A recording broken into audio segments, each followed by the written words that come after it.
All right, thank you very much. First of all, I would like to welcome you all to this conversation with Chief Sahel. We thank you for your time and your interest in taking part in this conversation. This is a unique opportunity that we have to hear directly from Chief Sahel. So Chief Sahel will be participating in this conversation led by Katie and Francis Isabel. Now, Francis Isabel is the Director General of Amnesty International Francophone, the Francophone section that is based in Montreal, and she will be co-leading this conversation with Katie Nivia Bandi, who is the Secretary General of Amnesty International and the Anglophone section based here in Ottawa. The conversation will really be about Chief Sahel himself, who he is as the chief in his nation, and the struggle of the Wet'suwet'en nation for their land and water, and the ability to make decisions in their own territory without being interfered with. His home imprisonment, he will be able to speak about that in the conversation, and the aspirations more generally of the Wet'suwet'en people. So this is what the conversation will cover, and you as the audience will also have the opportunity to ask questions, and my colleague will say a few things about that, and I will hand this time over to Isan, who will do land acknowledgement and do housekeeping, and then the floor will go right away to Katie and Francis Isabel. This is it. So thank you very much. Isan, over to you.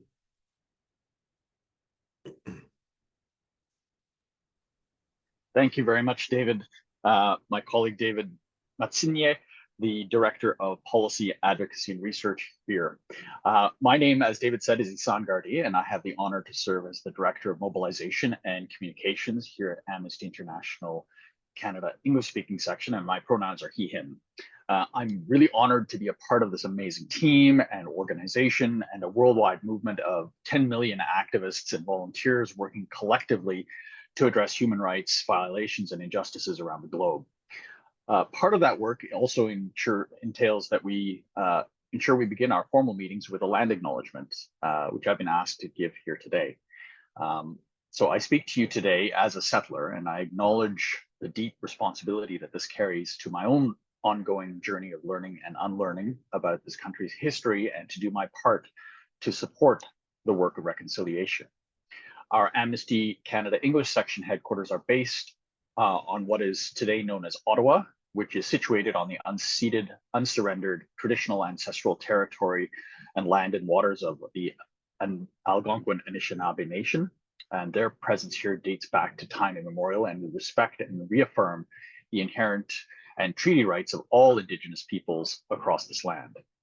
Across Turtle Island, or what we today know as Canada, our team and you are joining us from various different Indigenous treaty lands or unceded territories from which they've been dispossessed and denied their rights to self-determination. And while today's political boundaries exist between different provinces, this has not always been so. And it's important that we recognize that, and the fact that through processes of colonization and systemic discrimination, which continue today, Indigenous peoples from across this country have seen their territories relegated to small plots of land and their rights violated. As settlers, it's vital that we acknowledge the responsibility that this carries as we reaffirm our shared commitment to recentering Indigenous ways of being, listening, learning, naming, and addressing the systems of oppression while advancing meaningful reconciliation with Indigenous peoples across the country. With that, we renew our pledge to continue supporting Indigenous rights in our ongoing work on anti-racism and anti-oppression and our ways of working. Before I pass it over to our co-host, as mentioned, I do have a few housekeeping notes. As you will have noticed, the chat function has been turned off for this webinar. The Q&A function is what we ask you to use to ask your questions, which will be moderated and reviewed and shared with our panelists and our co-hosts. And I would ask and remind our speakers as well today to please not speak too quickly for the interpretation. And on that note, we do have today simultaneous live English and French interpretation. At the bottom of your screens, you'll see an option for language interpretation, which you can select and choose your language of choice to hear the webinar in the language that you prefer. Should you be having any difficulties with this, please do put a note in the Q&A section and somebody will reach out to you to try and support you. I'll remind you as well that today's webinar is being recorded and will be shared with participants afterwards as well. So without any further ado, I will pass it over to our co-hosts now, the Secretary General of Amnesty Canada, Katina Viabandi, and the Directrice Générale of Amnesty International Canada Francophone, France-Isabelle Langlois. The floor is yours. Thank you very much, Ethan, David, and good morning, good afternoon, everyone. Thank you so much for joining us today for this really important event. Bienvenue à toutes et à tous les membres militantes et militants d'Amnesty International francophone et à toutes celles et tous ceux qui nous rejoignent à travers le Canada et le monde, on l'espère aussi. Comme cela a été mentionné, ceci est un événement bilingue. Donc, ma collègue France-Isabelle et moi se joindra à moi pour cette conversation avec le chef Dsta'hyl. Now, as many of you know by now, in July this year, Amnesty International made the unprecedented decision to designate l'Iksamishu clan wing chief Dsta'hyl of the Wet'suwet'en Nation as the first ever Amnesty International prisoner of conscience in Canada. What is a prisoner of conscience? For us at Amnesty International, it is any person who is imprisoned or otherwise physically restricted, this includes through house arrest, solely because of their political, religious, or other held belief, their ethnic origin, sex, color, language, national or social origin, socioeconomic status, birth, sexual orientation, gender identity, or other status. And at the same time, someone who has not used violence or advocated violence or hatred in the circumstances leading to their detention. When we declared Chief Dsta'hyl in July as a prisoner of conscience, we immediately demanded his immediate and unconditional release, as we do for every prisoner of conscience. In fact, that is the point of the designation. Our two Anglophone and Francophone sections have worked very closely together over the past few years in partnership to investigate and to campaign against the severe human rights violations happening against the Wet'suwet'en Nation. We released an extensive report last December, and we reaffirm today that Chief Dsta'hyl was unjustly criminalized and confined simply for defending the land and the rights of the Wet'suwet'en people. Ceci est inacceptable dans un état de droit. Fort heureusement, le chef Dsta'hyl a depuis été libéré et nous avons donc l'immense privilège de l'accueillir parmi nous aujourd'hui. And it is now my pleasure to introduce our distinguished guest, Chief Dsta'hyl. Chief Dsta'hyl, also known as Adam Gagnon, is wing chief of the L'Iksamishu clan of the Wet'suwet'en Nation. As wing chief, he carries out the duties to protect the lands and the ecosystems of his clan for current and future generations. So very, very warm welcome to you, Chief. It is an honor to have you with us today. And let me begin our conversation by asking you to perhaps please tell us a little bit about yourself. Tell us about your role as Wing Chief, what that means for for people in the audience who might not be familiar with the governance structure of the Wet'suwet'en Nation and the story of your nation overall. Thank you very much, Katie. Yeah, I am a wing chief there of the Laksamishu clan, and it is of the Sun House there. I got a problem here with okay, there, I got rid of it there. I had my screen covered.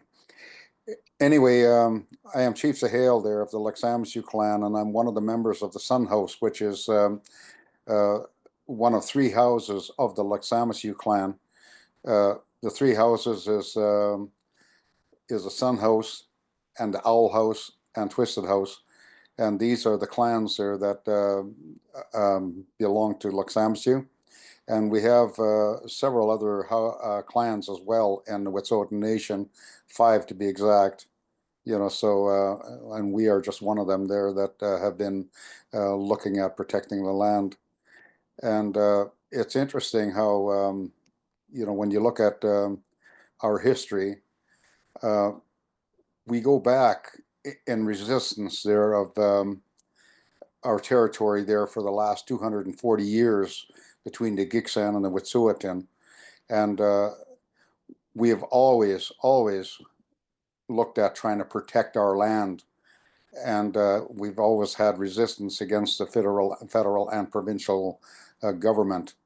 And this goes on forever, so one of the things here that I'd like to talk to you about is just give you a brief history of the Wet'suwet'en Nation and how, we've been resisting for so long.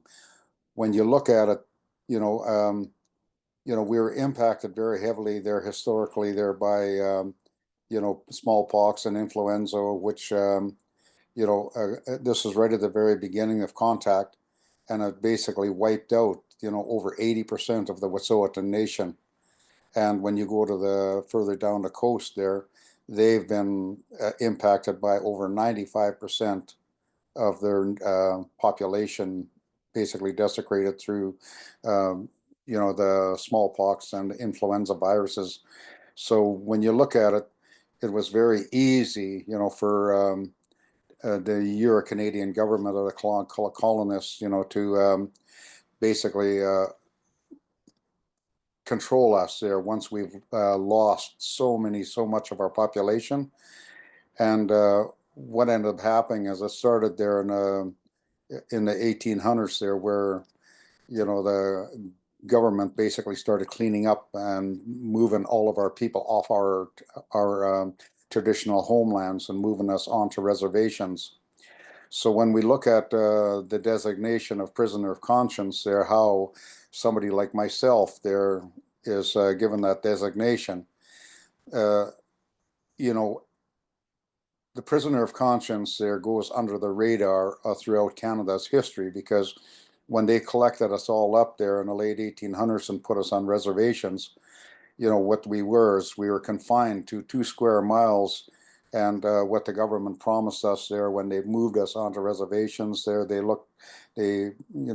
tried to use a pretentious term of, helping us. So what they did was they said that we will give you homes, we'd give you food. At that time, they built small cabins there, which were probably about average of 400 to 600 square feet. And those were the homes that they put full families in. And they said that we'll have to want for naught. They'll look after everything, all of our needs. And this is what had happened way back. So one of the things that we're looking at there is, we were always given enough to survive, but not to thrive. And also, we were in open air prisons. That's what the reservations were, because what happened is we were allowed, to have freedom on 2 square miles on what's that here and the reserve that I'm currently living in. When they put the boundaries around, they allowed us 2 square miles, and we were not allowed off the reserve, and we were not allowed, and Euro Canadians were not allowed on the reserve. And when you did leave, you had to get permission from the either Indian agent or the priests, because the church and state worked collectively, to control all of our people. And one of the things that they did there as church and state was, they started giving us, status numbers there with, first they had to round us up and they had to categorize us. So what they did is the church was giving everybody English names. And that's why you'll see, a lot of the First Nations names are names there that coincide with the Bible, like, Joseph and Francis and, the women there, they ended up with, saint names and stuff like that there that they gave. And then that was how they registered all of the First Nations there across Canada, not just the Wet'suwet'en, but in the Wet'suwet'en country here on our territories. We were basically collected and put into this type of an environment. And it was really important to note there that, it's a situation where, we as Wet'suwet'en resisted that right up throughout all of the history of colonization. And one of the biggest things that happened there was, we've had hereditary chiefs there back in 1925 that, went to Ottawa with one of the priests there, because none of our people could speak English, so they had to go with one of the priests and who would advocate for them, to try to get an audience with the Queen. And at that time, there was no such thing as, like our chiefs, the Grand Trunk Railway was just completed in BC. And that was why our chiefs traveled all the way across Canada by rail in 1925. And they never, ever got an audience with the Queen, because they knew the Queen was going to be coming to Canada, and they wanted to have an audience and explain, that, the resistance to the, what has happened to them and how they were very displeased with it. But this was went on again at a later date, which is in the 50s, when a whole delegate of chiefs there went to Ottawa again, and this time they had a band manager who was white and was very well spoken, and they used him as well, to go to Ottawa and try to state their claim. And again, they were just given the runaround there by the different ministers in Ottawa and sent home again. What they did was just gave them tours of the cities and kept them busy there while, but never did they get an audience with the Prime Minister at that time neither. And then they were sent home again. So they were pretty displeased with all of this.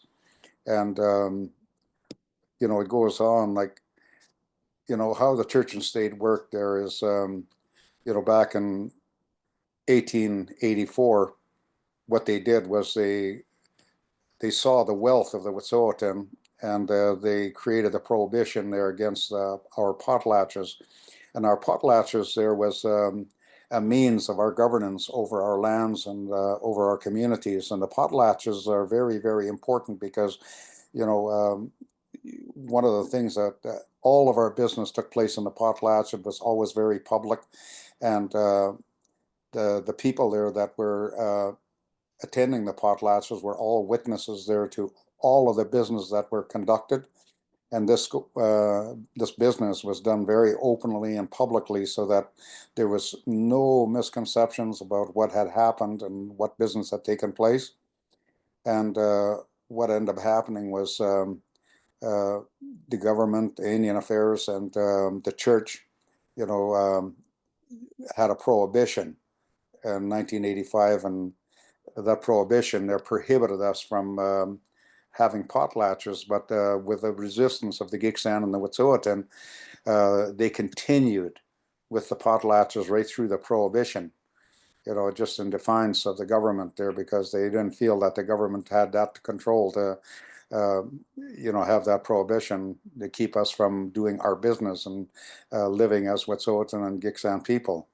So what happened was, the Gitxsan, were very clever. What they did there is they would have these big public potlatches, but what they did was they would set up their potlatch like a banquet there, so that when the Indian agents and the priests come in, they would say, we're just having a banquet there, and they do conduct all of their business in that regard. But the Wet'suwet'en, we were a lot fewer people. The population was a lot smaller because of what happened to us previously, that we were able to conduct potlatches traditionally, like we've always had, and this went on right till today.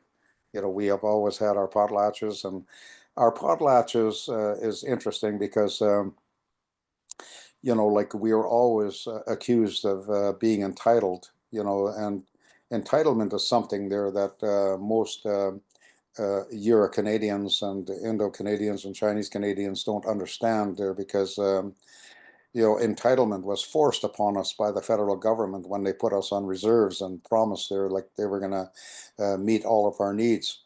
And what happened is,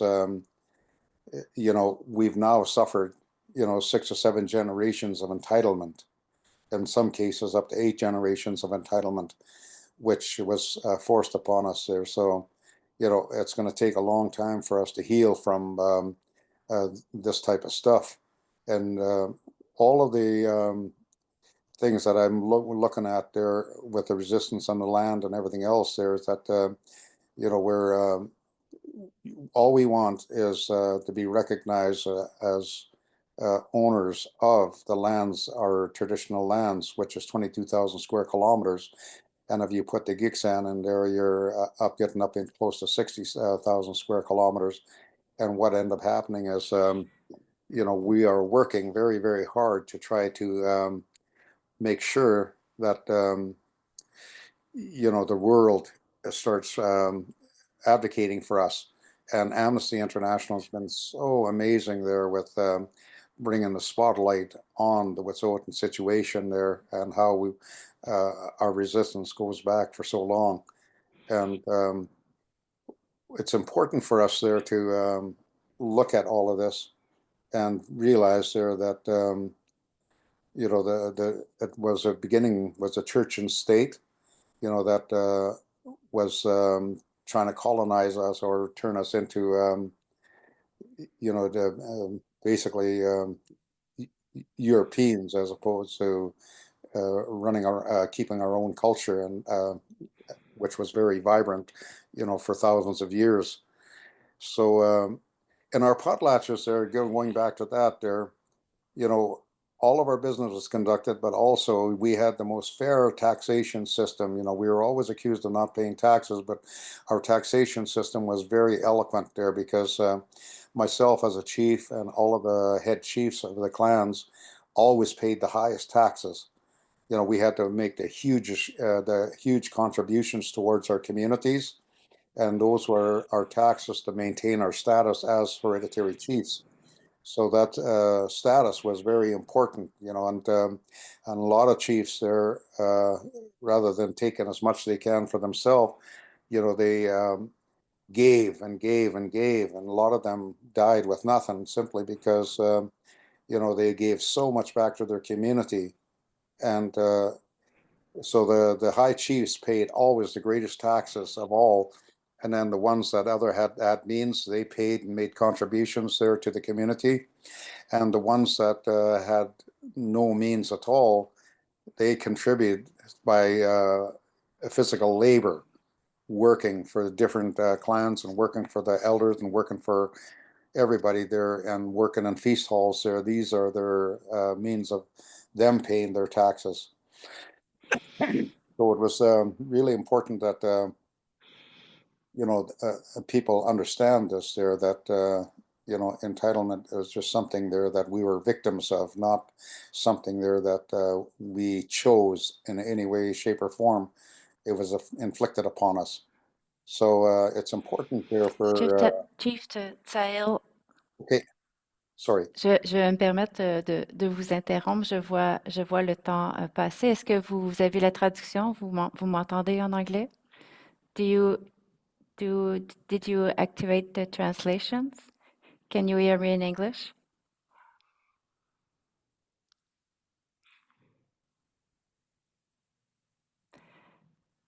Je voudrais poursuivre avec une question complémentaire en français. Est-ce que vous avez, did you activate the translation, Chief Dsta'hyl? Can you hear me? I'm not familiar with how to go about doing that.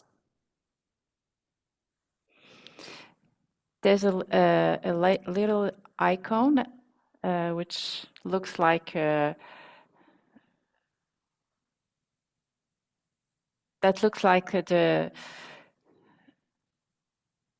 Is that the QA or? Because I see a chat and then the QA and I don't. Yeah, I'm not familiar with Maybe it. something. Um, Can excuse me. someone that is more familiar with the logistic can jump in and explain to the Chief Dsta'hyl how to? Excuse me. I think it's going to be a little bit of a challenge for Chief Dsta'hyl to navigate back and forth between English and French. So I think I think in this case, we can make sure that we communicate with him in English so he understands and be able to answer the questions, and the interpreters can continue to interpret that way, because we would have to have him switch back and forth between the two languages, which would be a little bit onerous on his part, if you don't mind. Yes, I'm happy to translate in English. Donc, Isabelle, you can ask the question It's in okay. French. I will go on in English. Okay. Yes. Can you tell us a little bit, Chief Dsta'hyl, about the role of the woman in your culture, the place that they take in the governance structure, and also the place or the role that they are playing in the struggle that you are leading, actually. Thank you very much, Daria. It was hard for me to keep from rearing into that there earlier in the conversation there. So I'm glad that you brought that up there, because as Wet'suwet'en people there, we are a matriarchal society, which means there that the women play a very, very huge role politically in our culture. And what that means is, it's usually the women, along with certain higher hereditary chiefs there, that are grooming, the young chiefs there into positions of getting chief names bestowed upon them. And being women,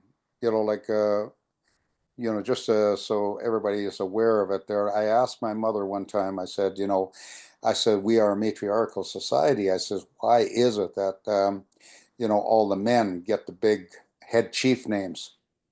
And her explanation to me was that women have all of their children standing them up, holding them strong. They're following them, and they're contributing in the feast in behalf of the women. And she said, because the men will never have that ever. The only honor and that they will ever receive, is to be recognized, given title as a head chief. And that's the only honor and nobility that they will ever experience in their life. And that's the reason why they've always groomed men into the head chief names. And what had happened, and what throughout the history, being matriarchal society, there, when a man, takes a wife there with one of the other clans, what happens is the man would always move on to the woman's territory, never the other way around. Because what happened is when he moved onto her territory, all his children were going to be looked after on that territory, and he would make huge contributions there on her territory to make sure that his children will be well cared for. And then he was allowed to take bounty off that territory to make contributions to his own clan, which was usually very generous. There, they allowed him to take as much as he required there to maintain his chieftainship and be a part, of the community in which he is a part of. So it's important to see that, like, the significance of being a matriarchal society, because the children have always, followed the mother. But what happened was, when after colonization, the church and the priests there were always trying to disrupt that. So what they did was, in my case there with my grandmother, Angeline Tommy, the priest made her husband, who was Urukwats there, one of the high chiefs of the Luxilio clan, made him, they started calling him a church chief, to try to bring people into the church. And what the priest also did was they brought all of the men chiefs together and told them that women are supposed to be subservient to the man, and you have to take control of your women, not let them run the show.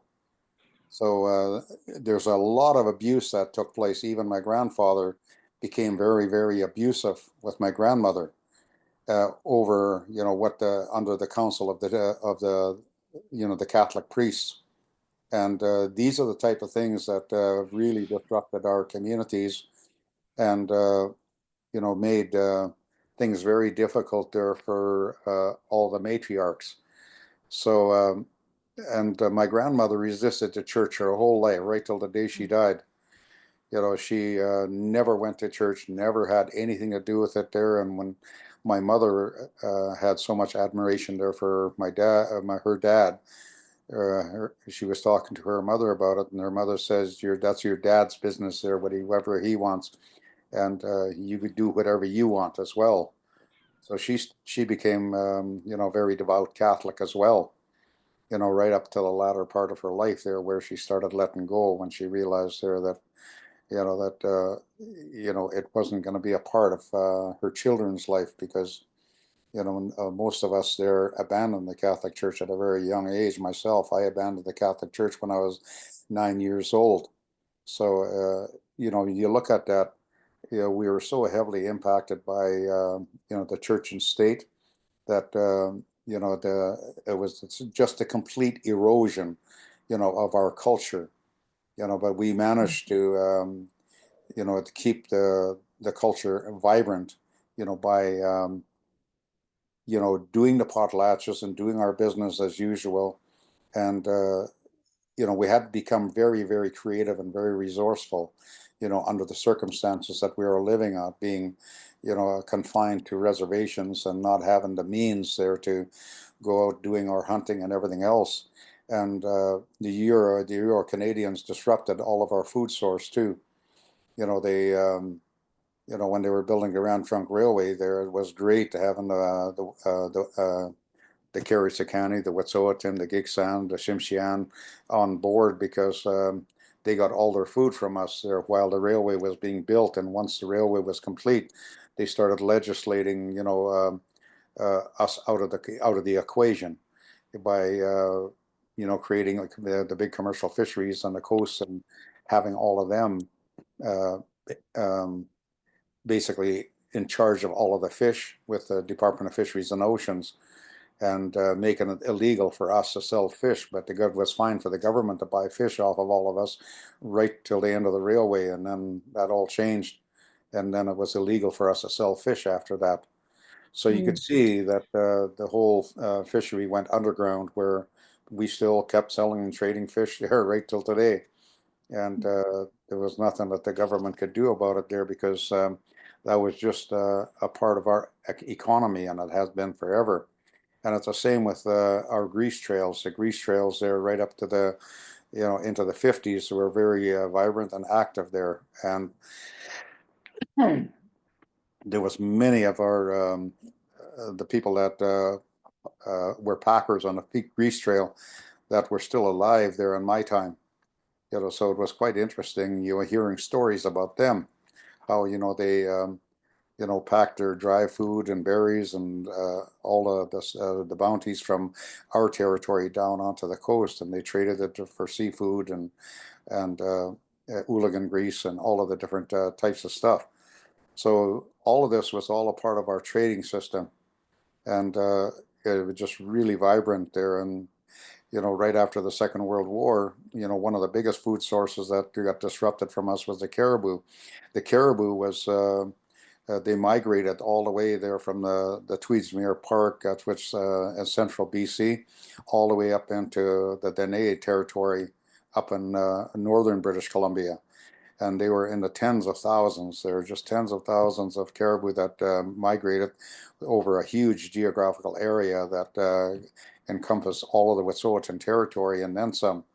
So these territories there were, the caribou traveled annually in the migration, and that kept our people alive and kept us very wealthy.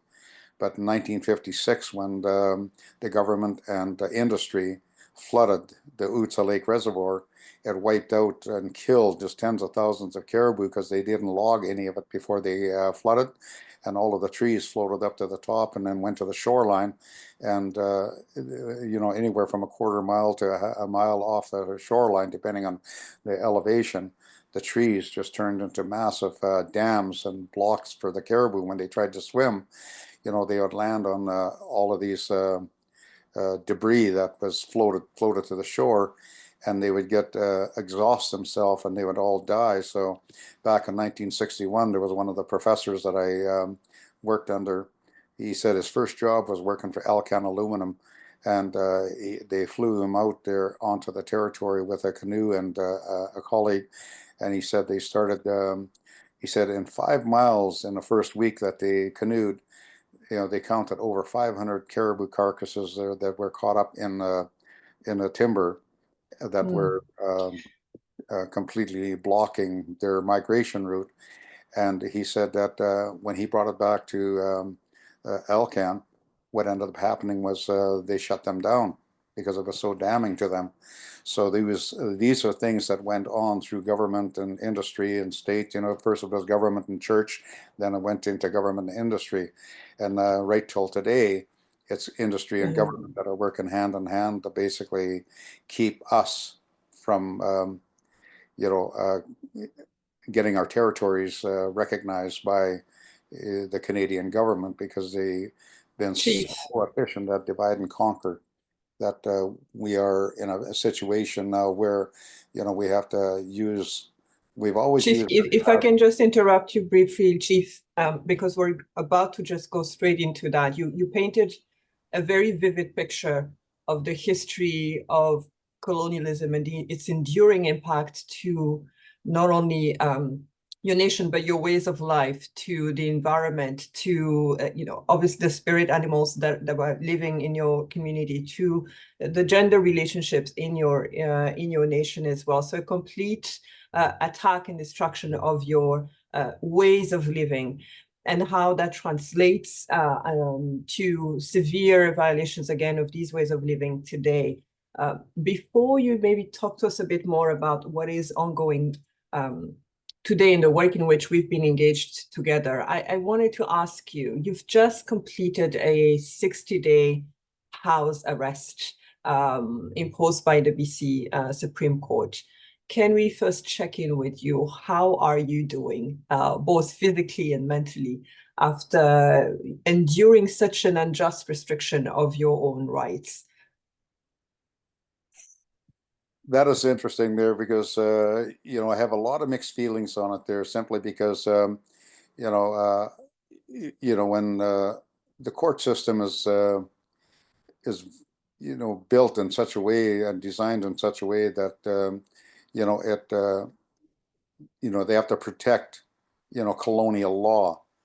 And this is where the injunctions came into play, where industry has been, they just hand out these injunctions to industry, and they also encourage industry to only deal with band councils as opposed to dealing with hereditary chiefs, which we are.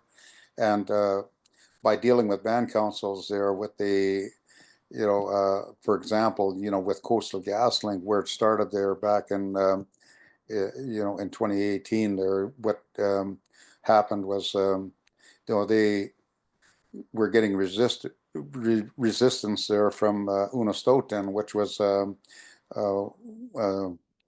one of the first clan of the Dsta'hyl that, were resisting the pipeline. And what ended up happening was, because they were blockading, they seeked an injunction against my nephew Smogelsem and Frida Houston, which who was very, very powerful there as a matriarch, and her and her aunties there were very, very powerful, and I just have so much admiration for all of them for resisting. But they were the ones that started back 16, 17 years ago and built their community up on Unistoten territory. And then later there was the Gidimt'en, and that's where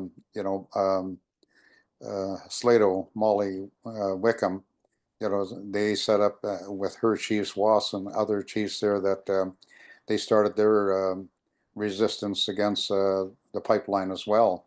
And they were, their resistance had been, going on now for close to, 10 years plus. And the Lexamasu, we're kind of latecomers. We've been in the resistance for 5 years. So what ended up happening is we tried to be very strategic about, how, we could do passive resistance there to get our point across. So obviously, we still had lots of challenges there because of, how, CGL used the government, as a partner, to over, just using the injunction basically as a battering ram to go through our territory and keeping all of the Wet'suwet'en off of their own homelands and protecting their land. So these are the type of things that the government has been using, and they encouraged industry to only deal with the band councils. And then when CGL first came into play, they were meeting with the band councils, and what they said was the government has already given us all the permits there to build this pipeline, and the pipeline is going ahead regardless of whether you guys sign benefit agreements or not. We're going to be going ahead. So the bands were not given a choice there whether or not they could say yes or no to a benefit agreement there. They were just told that the pipeline was going to go ahead regardless, and that so the bands basically signed on to these benefit agreements. And these are the tactics there that the government and industry uses there. They were divide and conquer tactics, and which has been going on for hundreds of years since contact.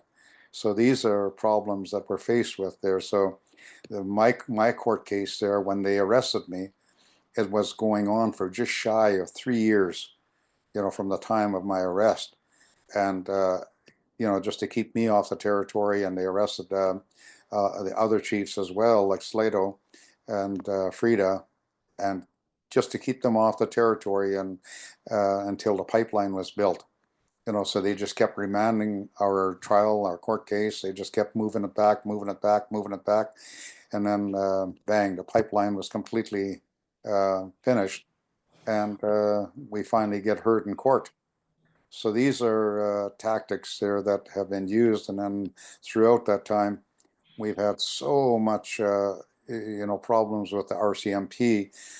For my whole life, on the land, I've never ever seen RCMP on our territories there. And then all of a sudden, there from 2018, they set up police stations out in the wilderness, and they're policing all the Wet'suwet'en and harassing our people there. Even when our ladies were going out berry picking, they were being harassed by the RCMP and questioned. And if you were a white person, you just sort of were just waved by. You were allowed to do whatever you want on the land, and no questions asked. But if you're brown faced, you were always detained and held up and asked questions, and just put into really shameful circumstances there that was just beyond what most Canadian people will ever experience.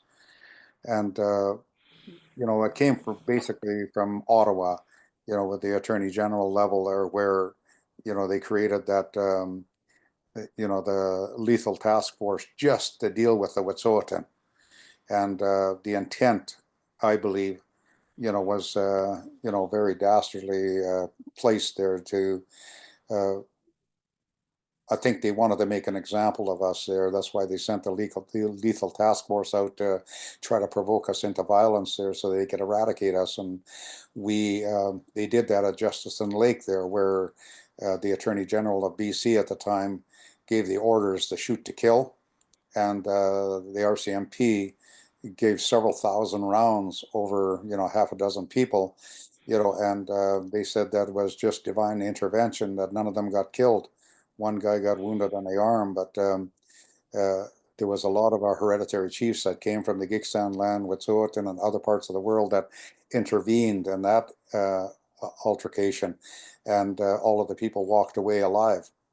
But nevertheless, it was to make an example out of them, so that it would send a really loud message to all of the First Nations in BC that this is what's going to happen to you if you disrupt our industry and colonization and government. So it's very clear that we've been mistreated right from the get-go. And we chose to take the moral high road, and we chose to not have any violence used in our resistance. One of the things that even our hereditary chiefs said, even though that the bans are being divided, put up against us, they said, we'll just ignore that, and we'll take the moral high road, and we'll just keep doing our business on the territory as hereditary chiefs, and not create any problems between the band councils and what our business is on the land. Because Chief okay. Dsta'hyl, I have one or two complementary questions just before we pass the floor to the participants. So I will ask it both in French and English. So, dans le contexte de ce que vous venez de nous décrire, le fait que Amnesty International vous ait désigné comme premier prisonnier d'opinion au Canada cet été, en juillet, le 31 juillet pour être exact, qu'est-ce que ça signifie pour vous? Donc, on July 31st, Amnesty Canada designated you as the first prisoner of conscience in Canada. So what does it mean for you? Does it have any special significations in the context of what you just described? And maybe a little complementary questions is, what do you think that our sympathizer or the militants of Amnesty International can do to help you to realize the future in solidarity of the Wet'suwet'en nation? And maybe just for the participants, as we see that there is two ends up, but you are asked to ask your questions in the chat. Thank you. Thank you so much. Yeah, as a prisoner of conscience there, it's I feel there that I felt very privileged there that Amnesty International picked this up and decided to publicize it internationally, because like I said earlier, that you know, the Wet'suwet'en people, the Gigxan people, we've all been prisoners of conscience in some way or another, you know, over the last 150 years. So it's really important for us there to recognize that, you know, this is the first time that it's been, you know, really a focal point there for the Wet'suwet'en people, you know, and I'm glad there that Amnesty International picked up on following our story, you know, right from the beginning. Amnesty has followed our story, and they were able to see firsthand what has been happening on the territories with the Wet'suwet'en people, because you've sent delegates, a delegate after delegate, out onto the territories and talked to, you know, the Unistoten group, the Gidimt'en group, and ourselves as Laksamasu. And you very well researched all of the, you know, the problems that we are faced with as Wet'suwet'en people, and how you came up with this was just absolutely wonderful. And I have to praise and commend all of you there for moving forward with this, and bringing so much attention, you know, to the Wet'suwet'en struggle there that's been going on for, you know, decades and decades. So in that regard there, I am so pleased, you know, that you guys are just, you know, moving forward. And I know that you're, I know there's not enough I could say, you know, to commend you there for your help in this struggle that we have. But as a prisoner of conscience there, you know, that it wasn't so bad being under house arrest as comparison to being arrested right at the very front end, when you know, they sent the Surge police there, Surge to arrest me. What had happened is the local police there were really dragging their heels. They did not want to move forward to arrest me, so they had to bring in, you know, the police that were designed for the job, you know, from Prince George, Quesnel, and different areas, to come in and arrest me. And then they handed me over to the local police. And you know, the local police realized there that we were harmless. We were doing, you know, peaceful resistance on the land, and they weren't going to buy into it. But you know, the police that was designated there to police us were the ones that had to come in and arrest me. And they just washed their hand off of it there after they made the arrest, and handed me to be processed by the Houston RCMP. And they were very, very polite to me, and very respectful, you know, when I got arrested. And you know, you could see the reluctancy, you know, of the local police there to follow through with what they had to do. But you know, like I said, it was coming from a lot further up there. It's not something that I hold against any of them. You know, it's something there that, you know, they were forced into into circumstances there that was not, you know, desirable for them, as well as for us as Wet'suwet'en people. So in that regard, you know, I was really, really, really depressed, you know, for the first 4 months there after being arrested. That was the hardest part of because all of a sudden I'm not allowed on my land. I'm not allowed to participate. I'm not allowed to support, you know, any of the resistance movement there, you know, against, you know, the desecration to our lands there by CGL. So these are problems there that was really, really hard for me to take there right at the beginning, you know, when I got arrested. But as Laksamasu, you know, when we started seizing CGL assets, it was a plan that was made months before, because CGL would not respect our authority on our land. And we decided that in order to get their attention, you know, CGL is just a title of a project, because it's LNG Canada, which is a conglomerate there of 5, you know, major oil corporations in Asia. And with Royal Dutch Shell being the biggest one, which they have 40% interest in LNG Canada. And, you know, they go under the name of Brunei Shell. So what ended up happening is these corporations are the ones that were building the CGL pipeline. And what these corporations did there is they hired TC Energy, TransCanada, you know, to build the pipeline. And then TransCanada, one of their projects is CGL. And just so everybody knows, it's not, you know, CGL is not an oil company. They're just strictly contractors, you know, that as a part of TC Energy. And TransCanada was the one that was planning on building the oil line back in the late 90s, early 2000 for running bitumen, you know, through our territory as well. And we managed to stop that. But what's interesting there is that, you know, they put exactly the same pipe in that they were going to be flowing bitumen through back in the 90s there, the same walls, same everything.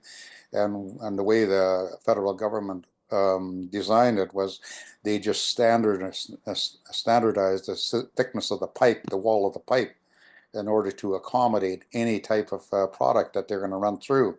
And those benefit agreements that was signed by the band councils very clearly stated there that if they change any product that's running through that pipe, meaning if they switch from natural gas to bitumen, that all of a sudden their benefit agreements will be up for review and they renegotiate, you know, the benefit agreements. You know, so these type of things, you know, people have to keep in mind as the public there that, you know, there's a lot of backroom dealings there going between industry and government. And for example, you know, you looked at Stephen Harper and Trudeau, you know, at no time have they ever conducted themselves as prime ministers of Canada. They both conducted themselves as big oil CEOs. And when Stephen Harper was in, he was trying to make Canada under the petrodollar, meaning there that, you know, the oil is going to be what's going to be driving, you know, the Canadian dollar. So these, Chief. oh, yeah, sorry. Yeah, no. Thank you. You know, we could, I think there was a comment, we could have had this session for 4 hours or even 6, and we could listen to you forever. There is so much history that you're providing us, so much knowledge, and you do so with so much generosity. We're really deeply thankful. I do want to also make sure that questions that have come in from the audience are also addressed. And one question in particular is very similar to what you were beginning to talk about, which is the role of elected officials in the crisis that you are facing. So one question from the audience, and I'll quote, is, now that there is a provincial election in so-called British Columbia, what do you think, what does Chief Dsta'hyl think about the positions of the various settler political parties in addressing or continuing to ignore, it seems, the inherent rights and title of the Wet'suwet'en people? Are we hearing anything new from these settler political parties in relation to Indigenous rights and title and land defense? What has been the response from the government to the prisoner of conscience designation? End of quote. That's a question from the audience. If you could answer that, and we have a few more we want to get through before 1:30. Yeah, it's an interesting question there, and it's something there that I, you know, I can't elaborate on there because, you know, the functions of the government, there's something I'm not privy to, and it's important to realize there that, you know, it's their position. There's still so much resources on our land there that they're not willing, you know, to let go of that. So what they're doing is they're trying to negotiate circumstances there in which they could still have their fingers in the pie, as opposed to giving the Wet'suwet'en the full 22,000 square kilometers. What they're trying to do is they're trying to they're trying to manipulate it to the point where, you know, that they want the Wet'suwet'en to become like a corporation and still work as a corporation under the provincial and federal government. And they want it, instead of having hereditary chiefs, they want to have elected officials on all of the Wet'suwet'en territory, and that's what they're trying to force us into with any negotiations for the land claims. And they've done that with other nations. And this is what the Wet'suwet'en people are resisting, because you know, for thousands of years we've managed our territories from house group to house group within different clans. And this is what you know, we want to continue for the next future generations of our children, you know, and have them groomed into these positions where, you know, they could nurture the land back to life there if that has been totally destroyed, because, you know, even the logging industry is 14% overcut, and they've already logged over 80% of our territory, and you know, with all of the merchantable timber, which really disrupted you know, all of our the climate and our fish and our animals. You know, all of the animals have been displaced or destroyed, and our fish, the habitat is being destroyed, you know, from all of the extraction industries, whether it's logging, mining, all of the different aspects of all of that. So sorry about that. So what ended up happening is we're in a situation where you know, the government is still not willing to let go, like I said.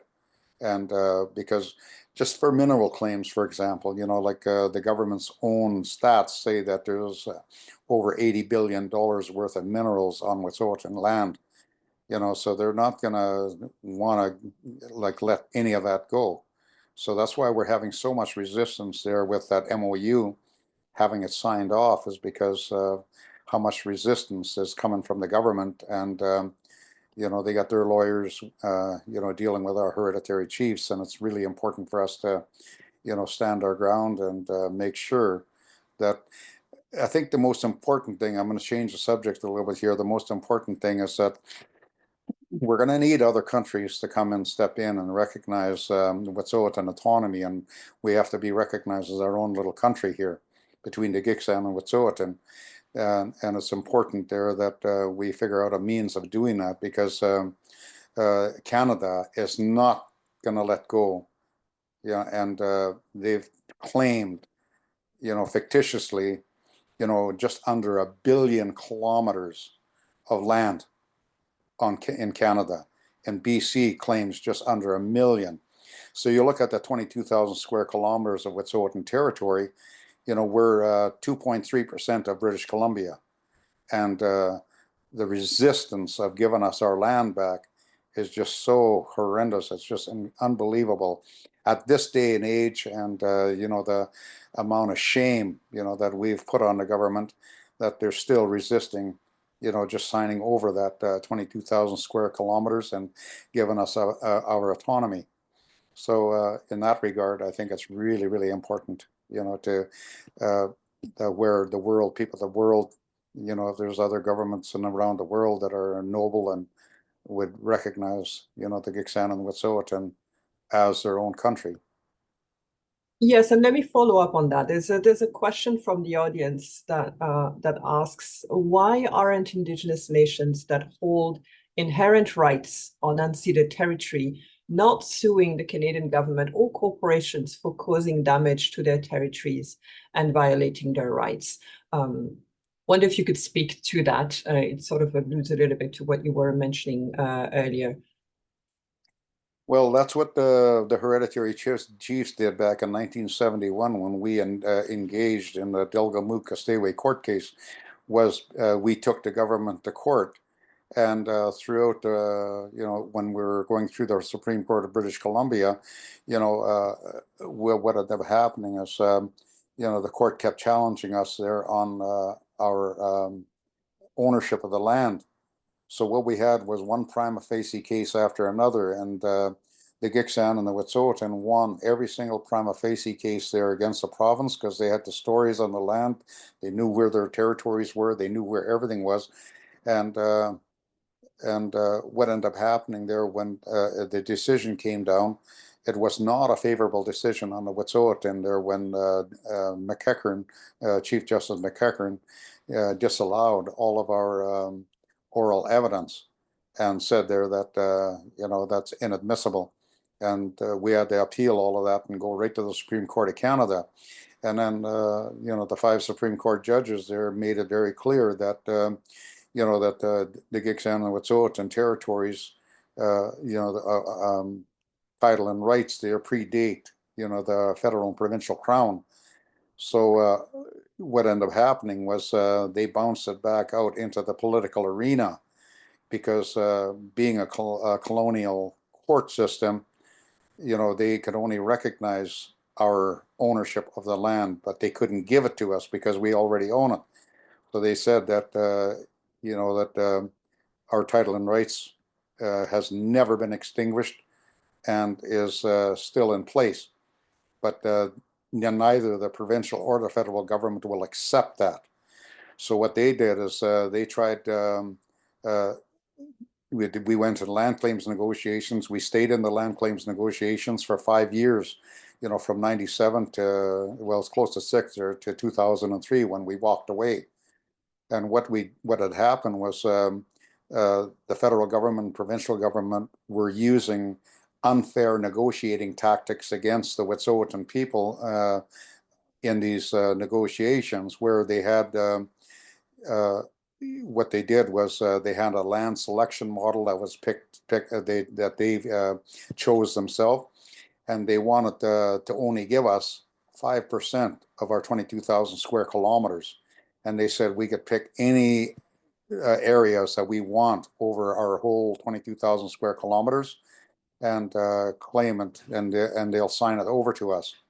And our chiefs said no right from the beginning. They said, no, we want our 22,000 square kilometers. We want autonomy on the 22,000 square kilometers.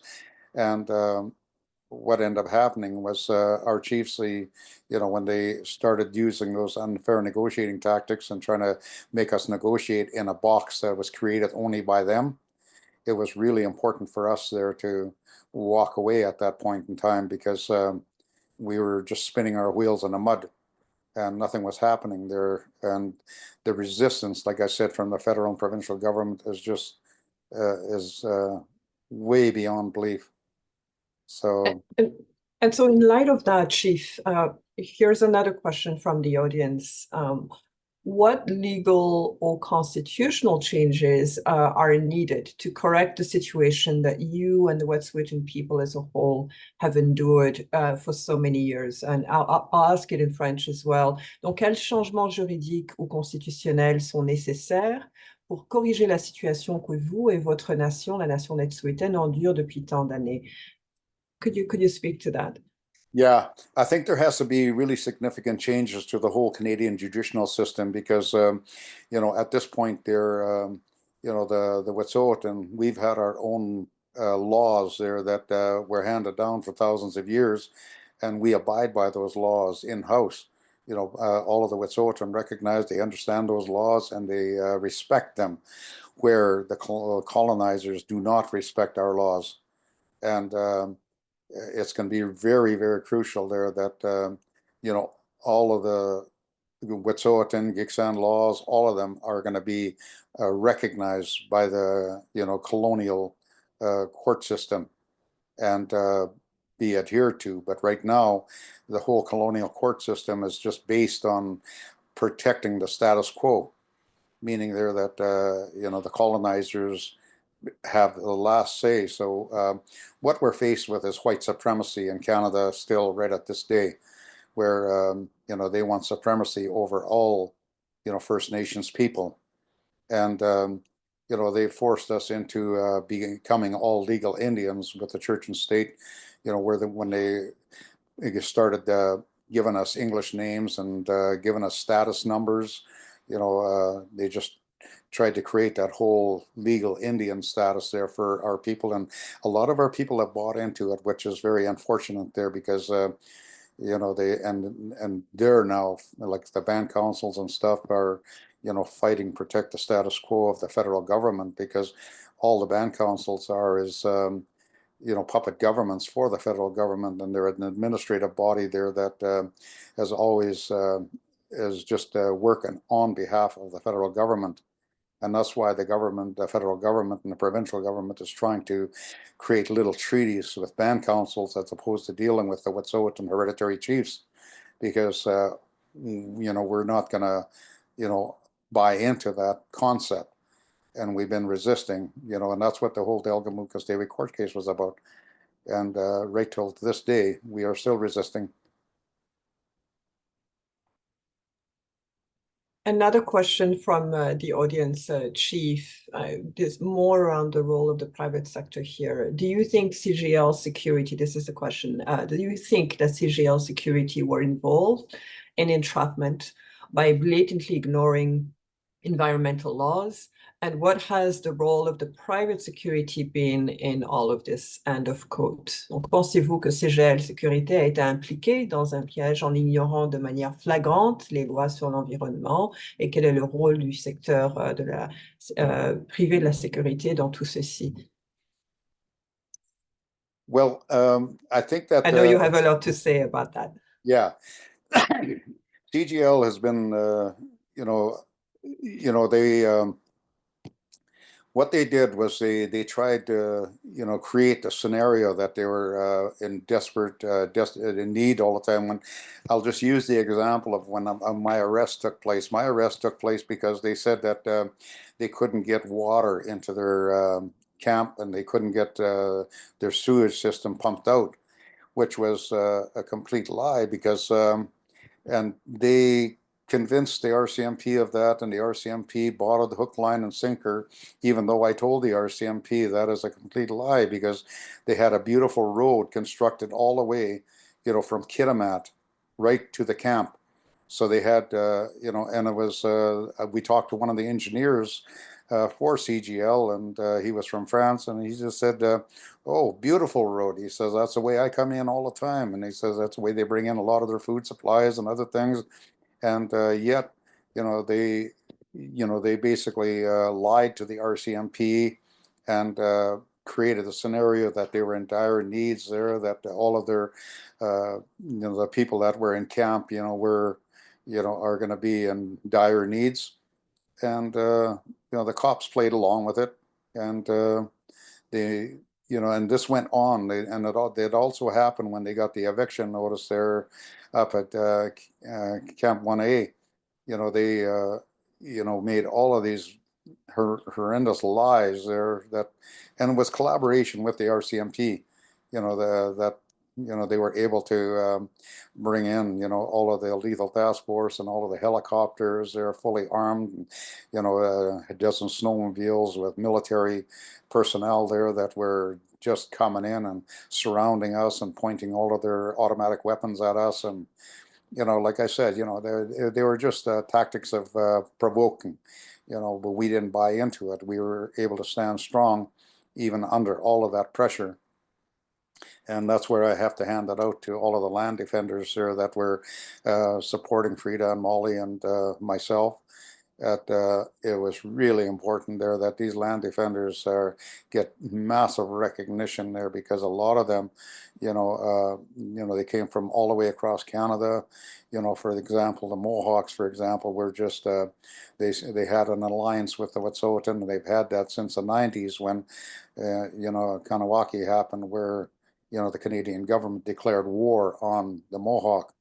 So these type of things there, when that happened, you know, the first people to step up was the Gitxsan and the Wet'suwet'en, where we did highway blockades and rail blockades, you know, to help diffuse the situation and circumstances that the Mohawks were faced with.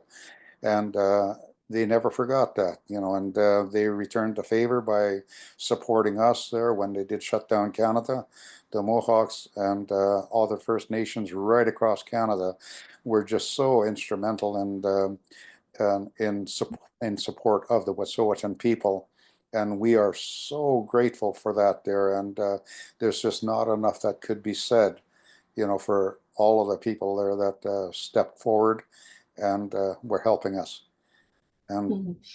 yeah, chokes And me that's up. a Yeah, just chokes yes. me thinking about it. It does. It does. It gives me goosebumps as well. It is a powerful message that in the midst of so much injustice and violations, we're also witnessing so much solidarity and, Indigenous solidarity as well across across the country. There's a question here that's really connected to this from one of our viewers. Are other Wet'suwet'en land defenders facing similar criminal charges? And so if you could speak a little bit more about that to our audience who may not be aware of the other ongoing charges. Yes, Molly Wickham there and some of her colleagues there are waiting, for the verdict to be read there about the charges that have been brought upon them for criminal breach of the injunction as well. So we were all charged for criminal contempt, for trying to defend our own land. So they just got postponed again. The decision hasn't come down. It was supposed to come down just over a week ago, and it's been remanded again. For and for she's been convicted there, but the sentencing hasn't come down. So she's just waiting on the sentencing, and yeah, so she was criminally convicted as well, just like I was. And wrongly so, as far as I'm concerned, because, like I said, the court system is working for industry and government to maintain the status quo.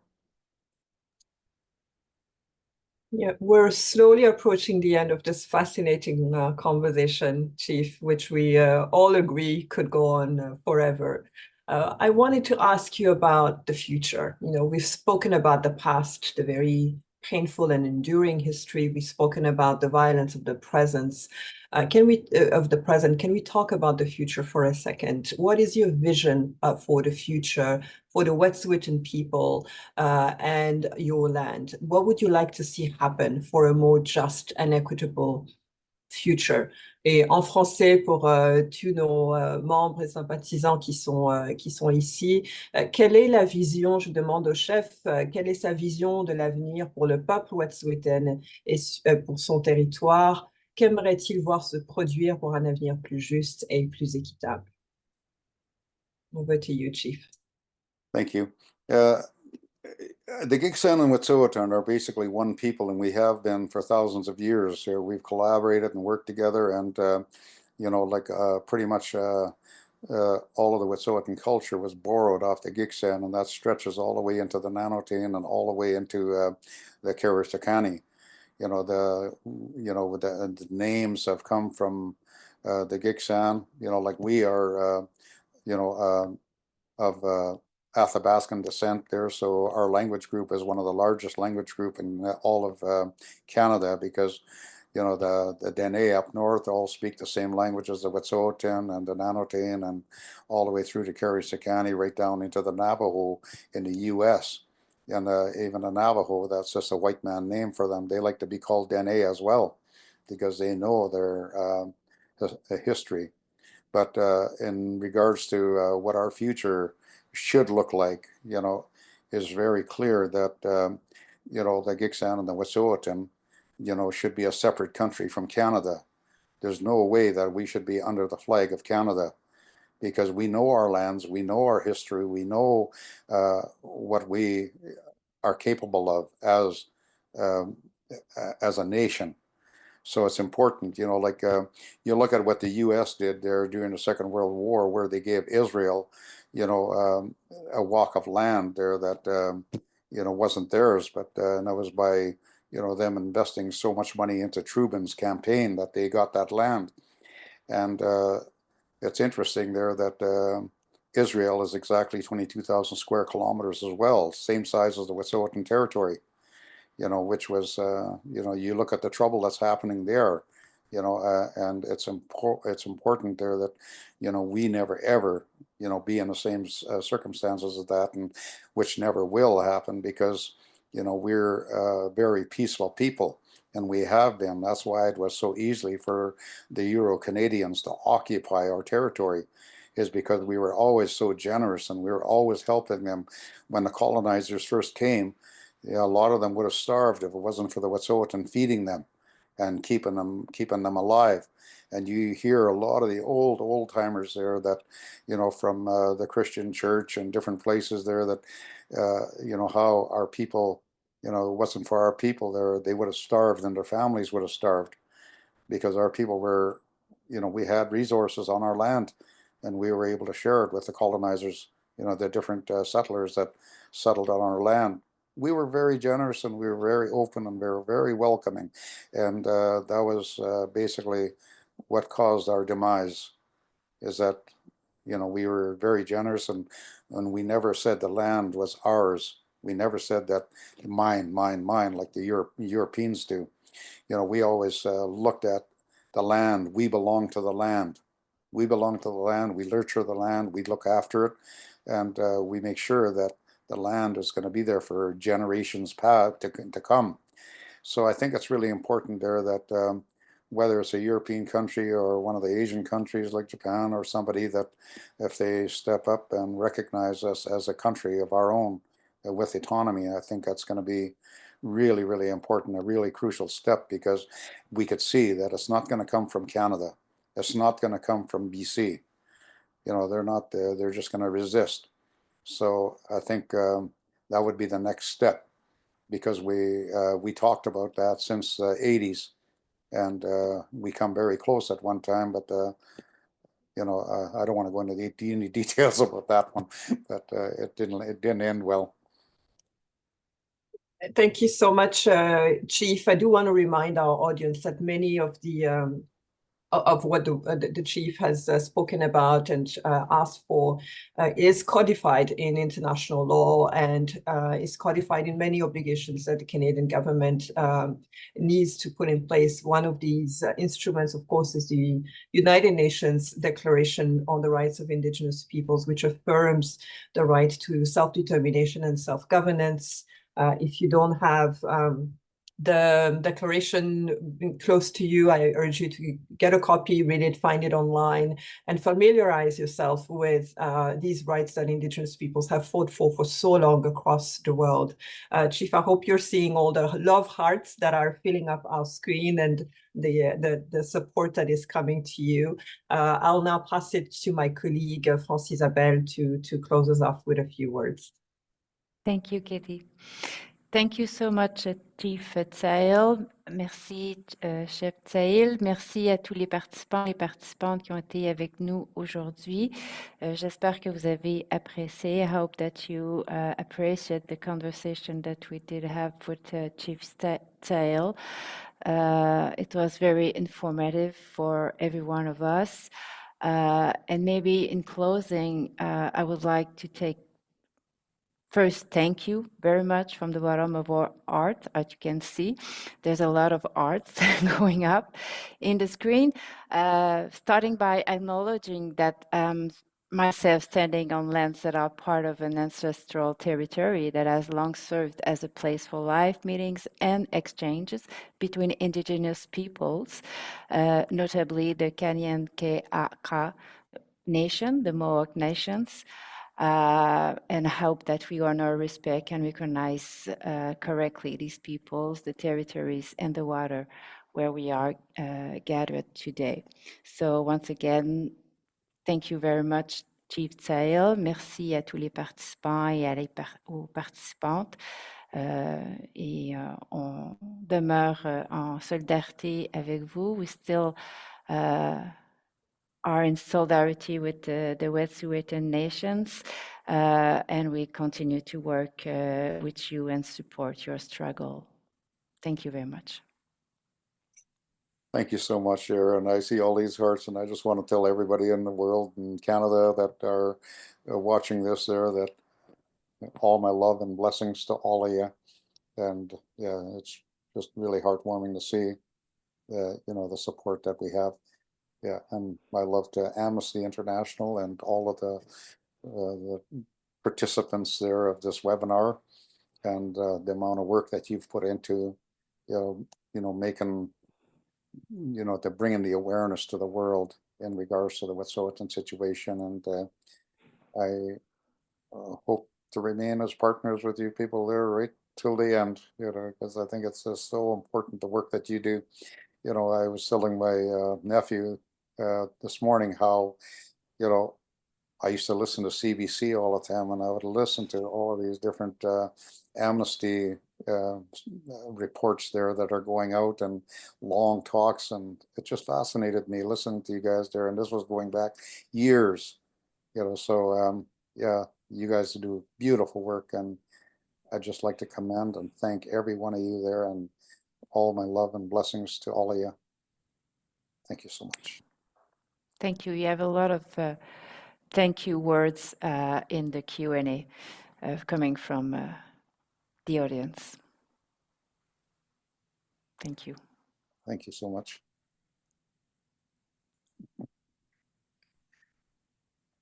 That's it, Thank you. fellows. Thank you very much. We are done today. All the best. Have a fantastic day. Lots of love again.